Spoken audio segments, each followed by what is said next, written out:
So the ZUMA-1 study is the first multicenter trial with anti-CD19 CAR T-cell therapy product called KTE-CD19 in patients with aggressive B-cell non-Hodgkin lymphoma.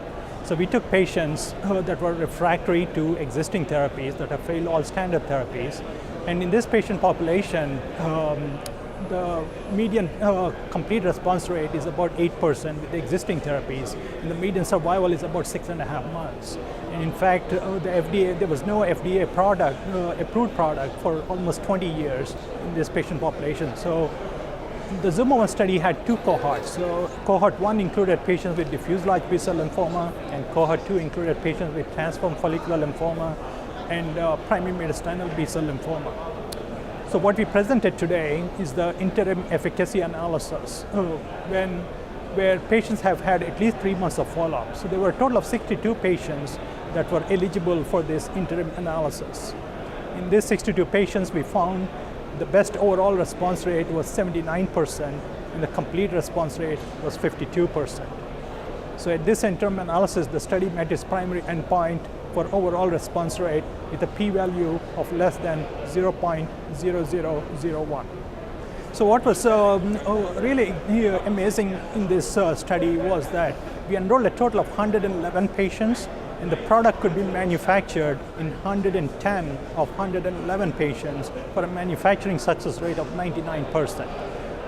Not only that, we found that the product could be delivered from the time of leukapheresis to the clinical site within a very short turnaround time of 17 days. And that's really critical in this patient population because they have a highly aggressive refractory lymphomas, and if there's a production delay, we may lose the window of opportunity to be able to treat these patients. The product itself could be manufactured, actually, the manufacturing time is only 6 to 8 days.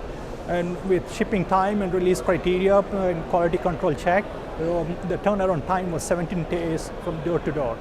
One of the concerns with anti-CD19 CAR T-cell therapy has been the toxicity and its management. So previously, most of the trials have been done at single institutions. So this was the first multi-center trial which was conducted at 22 different sites. So educating and training all of the investigators and the study staffs at each of the sites with management of adverse events was critical, because there are two common side effects that we observe with this therapy. One is cytokine release syndrome, and the other is neurological events.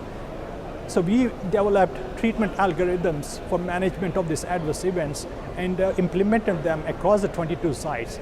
And what we showed in the study was these adverse events can be managed, and most of them are reversible if we follow these treatment algorithms.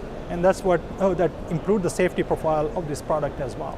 So obviously, I think the primary analysis of this data is still pending. The primary analysis is expected to occur when all treated patients, which is 101 patients, have 6 months of follow-up. And that is expected to occur in the first quarter of 2017. And we hope to present this in the early part of next year at additional oncology conferences.